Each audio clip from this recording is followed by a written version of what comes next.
ओम शांति। बाबा good morning.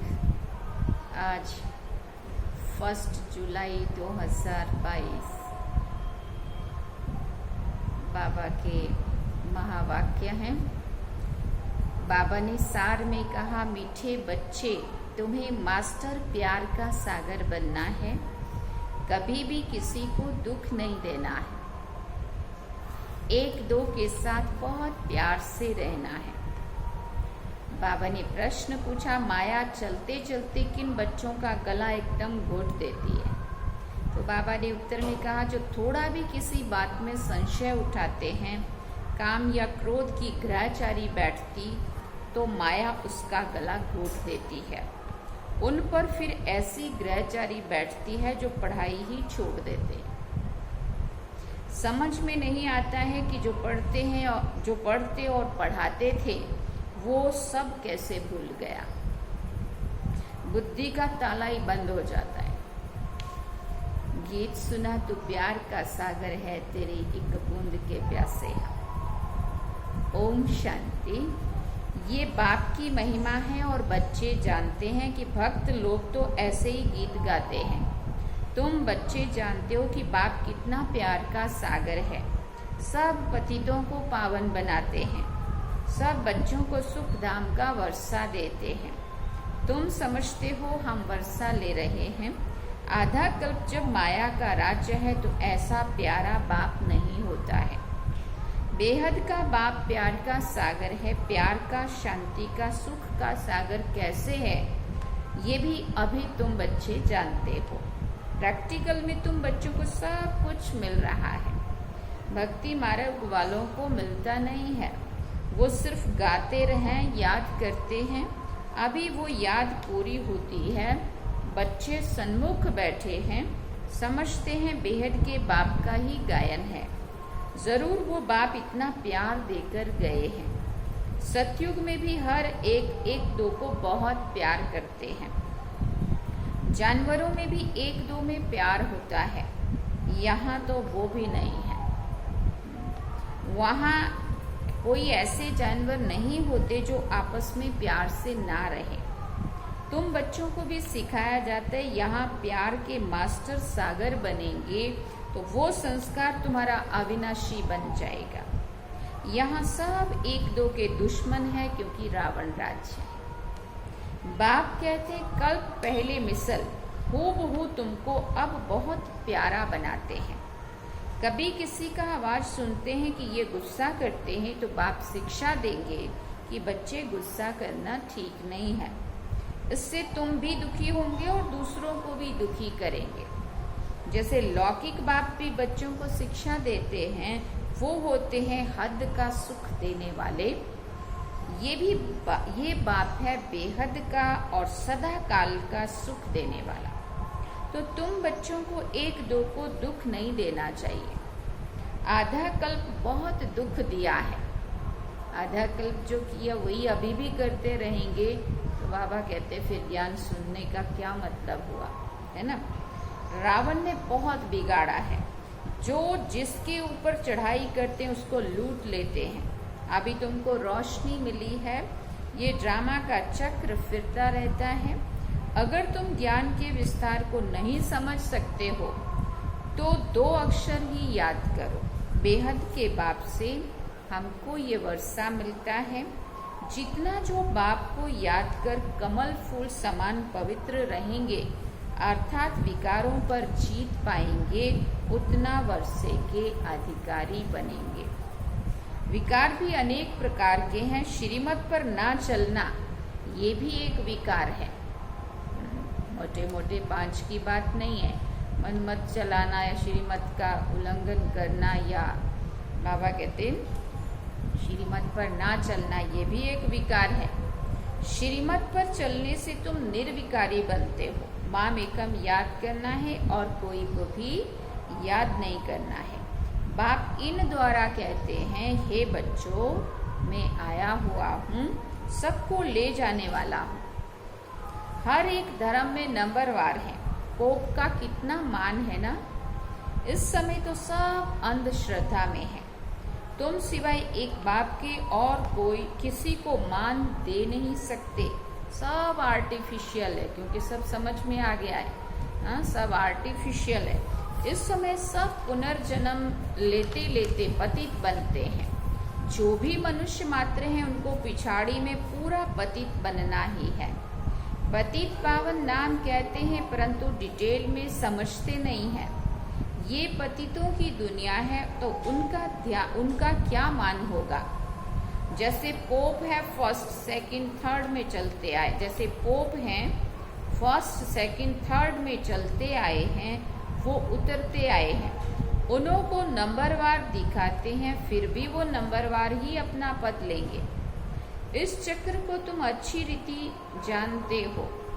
यहाँ आते ही है बेहद के बाप के पास, जिससे वर्षा मिलता लेना है। साकार बिगड़ तो वर्षा मिलता नहीं है। बाप कहते देहधारी को याद मत करो, ऊंचते ऊंच एक बाप को ही याद करना है। कितना बड़ा फरमान है बच्चे। क्या फरमान है बच्चे? माम एकम याद करो। देहधारी को याद किया तो उनकी याद से पुनर्जन्म फिर लेने पड़ेंगे। तुम्हारी याद की यात्रा ठहर जाएगी। विक्रम विनाश नहीं होंगे, बहुत घाटा पड़ जाएगा। धंधे में फायदा भी होता है और घाटा भी होता है। निराकार बाप को जादूगर सौदागर भी कहते हैं। तुम जानते हो दिव्य दृष्टि की चाबी बाप के हाथ में है। अच्छा, कुछ भी देखा, श्री कृष्ण का दीदार किया, इससे फायदा क्या है? कुछ भी नहीं। ये तो ड्रामा चक्र को जानना पढ़ाई है ना। जितना बाप को याद करेंगे, चक्र को फिराएंगे तो ऊंच पद पाएंगे। अभी तुम हमारे बच्चे बने हो, याद आता है ना? हम आपके थे। हम आत्माएं परम धाम में रहती थी, वहाँ कहने की भी बात नहीं रहती है। ड्रामा अपने आप चलता रहता है। जैसे एक मछलियों का खिलौना दिखाते हैं ना, उसमें तार में मछलियाँ पिरोई रहती हैं। ऐसा करने से धीरे धीरे फिर वो नीचे उतरती हैं। वैसे जो भी आत्माएं हैं सब ड्रामा की तार में बंधी हुई है, चक्र लगाती रहती है। अब चढ़ती है फिर उतरने लग पड़ती हैं। तुम जानते हो अब हमारी चढ़ती कला है। ज्ञान सागर बाप आया हुआ है। चढ़ती कला फिर उतरती कला को तुम जान गए हो। कितना सहज है ना। उतरती कला कितना टाइम लेती है, फिर कैसे चढ़ती कला होती है तुम जानते हो। बाप आकर पलटा देते हैं। पहले पहले है आदि सनातन देवी देवता धर्म, फिर दूसरे धर्म आते रहते हैं। तुम जान चुके हो कि हमारी चढ़ती कला है। उतरती कला पूरी हुई। तमो प्रधान दुनिया में बहुत दुख है। ये तूफान आदि तो कुछ भी नहीं है। तूफान तो ऐसे लगेंगे जो बड़े बड़े महल गिर जाएंगे। बहुत दुख का समय आने वाला है। ये विनाश का समय है। हाय हाय त्राही त्राही करते रहेंगे। सबके मुख से हाय राम ही निकलेगा। भगवान को ही याद करेंगे। फांसी पर चढ़ते हैं तो भी पादरी आदि कहते हैं गॉडफादर को याद करो, परंतु जानते नहीं है। अपनी आत्मा को भी यथार्थ रीति नहीं समझते हैं। मैं आत्मा क्या चीज हूँ, क्या पार्ट बजाता हूँ, कुछ भी जानते नहीं है। आत्मा है कितनी छोटी। कहते हैं स्टार मिसल छोटी है, आत्मा का साक्षात्कार बहुतों को होता है। और छोटी लाइट है। बिंदी मिसल सफेद लाइट है। उनको दिव्य दृष्टि बिगर कोई देख ना सके। अगर देखते भी हैं तो समझ में नहीं आता है। सिवाय ज्ञान के कुछ भी समझ में नहीं आता है। समझो कोई स्टार देख भी लिया, परंतु जब तक उसके बारे में ज्ञान नहीं है, समझ नहीं है, तब तक बाबा कहते वो समझ नहीं आएगा कि हमने क्या देखा। अगर देखते भी है तो भी समझ नहीं आता है। सिवाय ज्ञान के और कुछ भी समझ नहीं आता। साक्षात्कार तो ढेर होते हैं, ये कोई बड़ी बात नहीं है। यहाँ तो बुद्धि से समझ सकते हैं, बाबा यथार्थ रीति ही समझाते हैं और कोई की बुद्धि में ये बात नहीं है कि हमारी आत्मा में 84 जन्मों का पार्ट नूंदा हुआ है। जो ब्राह्मण बच्चे बनते हैं उन्हों को ही बाप समझाते हैं और उन्हों के ही 84 जन्म होते हैं, दूसरे कोई की बुद्धि में बैठेगा ही नहीं। तुम एक्यूरेट समझते हो, क्या समझते हो कि 84 जन्म का चक्र है। पहले गायन है ब्राह्मणों का, मुख वंशावली ब्राह्मण है ना, ये और कोई नहीं जानते हैं। ब्रह्मा कुमार कुमारियां ऑर्डिनरी बात हो गई, कोई भी समझते नहीं है ये संस्था क्या है। अभी कितना समझने लग गए हैं, कितना अपना चारों तरफ सेवा का विस्तार हुआ है। ये नाम क्यों पड़ा है? प्रजापिता ब्रह्मा नाम डालने से फिर क्यों का प्रश्न निकल ही जाएगा। तुम कह सकते हो शिव बाबा के बच्चे सब भाई भाई हैं, फिर प्रजापिता ब्रह्मा के बच्चे ब्रदर्स सिस्टर्स हैं। ये समझने से फिर प्रश्न नहीं आएगा। समझेंगे नई दुनिया स्थापन होती है, बरोबर ब्रह्मा द्वारा तुम पतित से पावन बन रहे हो। ये जो रक्षाबंधन आदि मनाया जाता है ये पुरानी रस्म चली आती है।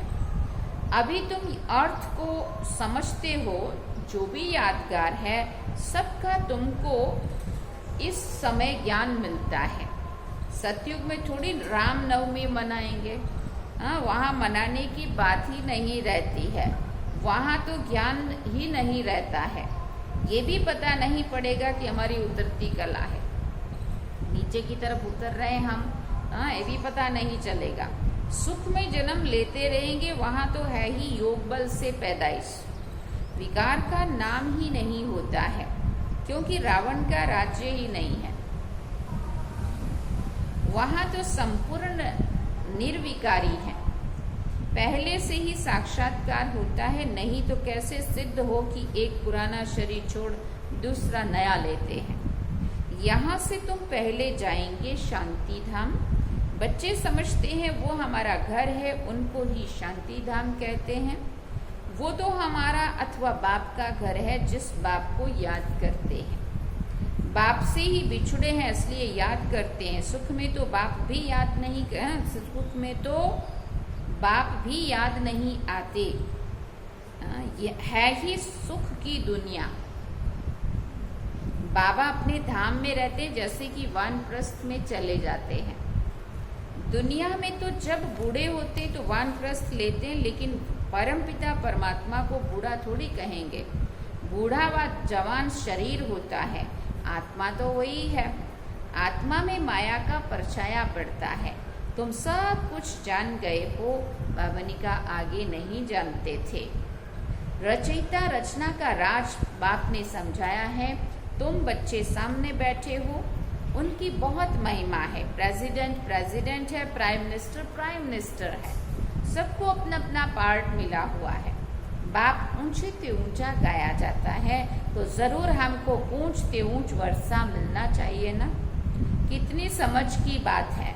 जैसे बाप समझाते हैं, बच्चों को भी समझाना है। पहले बाप का परिचय देना है, वर्षा भी बाप से मिलता है। तुम्हारा है प्रवृत्ति मार्ग, तो बुद्धि में चक्र फिरना चाहिए। सर्विस जरूर करनी है, दिन प्रतिदिन बहुत सहज होता जाएगा। तभी तो प्रजा वृद्धि को पाएगी ना। सहज मिलने से सहज निश्चय हो जाएगा। नए नए अच्छे उछलने लग पड़ते हैं, पूरा निश्चय बैठ जाता है। नंबरवार पुरुषार्थ अनुसार सबका पाठ चल रहा है। हर एक सच्ची कमाई करने का पुरुषार्थ कर रहे हैं। सच्ची और झूठी कमाई में फर्क तो रहता है ना। सच्चे रत्न दूर से ही चमकते हैं। आजकल मनुष्यों को पैसे रखने की भी कितनी मुसीबत है, कहाँ छिपावे कहाँ रखें। धन पड़ा होगा, समय ऐसा आएगा जो कुछ नहीं कर सकेंगे। तुम बच्चों का भी नंबरवार बुद्धि का ताला खुलता जाता है। कहाँ न कहाँ ग्रहचारी बैठती है तो कोई न कोई संशय आ जाता है। पढ़ाई ही छोड़ देते, समझ ही नहीं आता है, हम तो पढ़ते थे पढ़ाते थे, अब क्या हो गया। थोड़ा भी संशय आने से गला ही घुट जाता है। जितनी जितनी अवज्ञाएं होती है उतना बुद्धि बंद होती जाती है। बाबा में संशय आया, विकार में गए तो एकदम गिर पड़ते हैं। काम और क्रोध सबसे बड़े दुश्मन है, मोह भी कम नहीं है। फिर बाबा ने कहा ऐसे नहीं कि सन्यासियों को अपनी लाइफ की स्मृति नहीं रहती होगी, सब स्मृति रहती है। ज्ञानी तो आत्मा बच्चे इशारे से ही समझ जाते हैं, कैसे भोग लगाते हैं, कौन आते हैं, क्या होता है। सेकंड बाय सेकंड ड्रामा चलता रहता है। ड्रामा में नूंद है, जो कल पहले हुआ था वही करेंगे, इमर्ज होगा। ड्रामा का पार्ट सेकंड बाय सेकंड खुलता जाता है। मुख्य है बाप की याद, जिससे विक्रम विनाश होंगे। फिर बाबा ने कहा जितना बाप की याद में लगे रहते उतना विक्रम विनाश होते हैं, होते रहते। नहीं तो बाप धर्मराज के रूप में साक्षात्कार कराएंगे। अभी भी बहुत है जो चलते चलते अनेक भूलें करते रहते हैं, बताते नहीं है। नाम बहुत अच्छा है, परंतु बाप जानते हैं कि कितना कम पद हो पड़ता है, कितनी ग्रहचारी रहती है। उल्टे विक्रम करके बाप से छिपाते रहते हैं। सच्चे के आगे कोई बात छिप नहीं सकती है। तुम्हारा सब ऊपर में नूंधा जाता है, ऊपर सब कुछ, एक एक पल हमारे संकल्प से लेके, बोल से लेके, कर्म से लेके, सारा जो भी कुछ है बाबा कहते ऊपर नूंधा जाता है। अंतर्यामी बाबा तो वो है ना। समझना चाहिए कि हम छिपाकर विक्रम करते हैं तो बहुत सजा खानी पड़ेगी। हम ब्राह्मण निमित्त बने हैं संभालने के लिए, हमारे में ही ये आदत है तो ठीक नहीं है। स्कूल में टीचर की रिपोर्ट होती है तो प्रिंसिपल बड़ी सभा के बीच उसे उनको निकाल देते हैं। तो बहुत डर रखना चाहिए, तुमको याद एक शिव बाबा को ही करना है। बाबा कहते हैं मामेकम याद करो, तुमको तो बाप के पास आना है, उनको याद करना है और सुदर्शन चक्र भी फिराना है।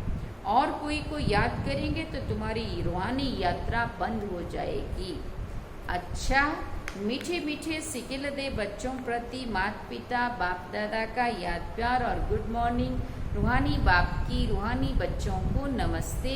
हम रूहानी बच्चों की रूहानी माता पिता बाप दादा को दिलवा चांद सिकवा प्रेम से याद प्यार, गुड मॉर्निंग, नमस्ते, थैंक यू बाबा, शुक्रिया बाबा। अब धारणा के लिए मुख्य सार है। पहला पॉइंट, माया की ग्रहचारी से बचने के लिए सच्चे बाप से सदा सच्चे रहना है। कोई भी भूल करके छिपाना नहीं है, उल्टे कर्मों से बचकर रहना है। दूसरा पॉइंट, श्रीमत पर ना चलना भी विकार है, इसलिए कभी भी श्रीमत का उल्लंघन नहीं करना है। संपूर्ण निर्विकारी बनना है। वरदान में बाबा ने कहा अपने चेहरे और चलन से सत्यता की सभ्यता का अनुभव कराने वाले महान आत्मा भव। महान आत्मा ही वो है जिसमें सत्यता की शक्ति है, लेकिन सत्यता के साथ सभ्यता भी चाहिए, है ना। ऐसे सत्यता की सभ्यता वाली महान आत्माओं का बोलना, देखना, चलना, खाना पीना, उठना बैठना, हर कर्म में सभ्यता स्वतः ही दिखाई देगी। अगर सभ्यता नहीं तो सत्यता भी नहीं। सत्यता कभी सिद्ध करने से सिद्ध नहीं होती है, उसे तो सिद्ध होने की सिद्धि प्राप्त है। सत्यता के सूर्य को कोई छिपा नहीं सकता। स्लोगन में बाबा ने कहा नम्रता को अपना कवच बना लो तो सदा सुरक्षित रहेंगी। नम्रता को अपना कवच बना लो तो सदा सुरक्षित रहेंगे। अच्छा, ओम शांति। सार में बाबा ने कहा मीठे बच्चे, तुम्हें मास्टर प्यार का सागर बनना है, कभी भी किसी को दुख नहीं देना है, एक दो के साथ बहुत प्यार से रहना है। ये थे आज के बाबा के महावाक्य। अब हम बाबा को याद करें। ओम शांति।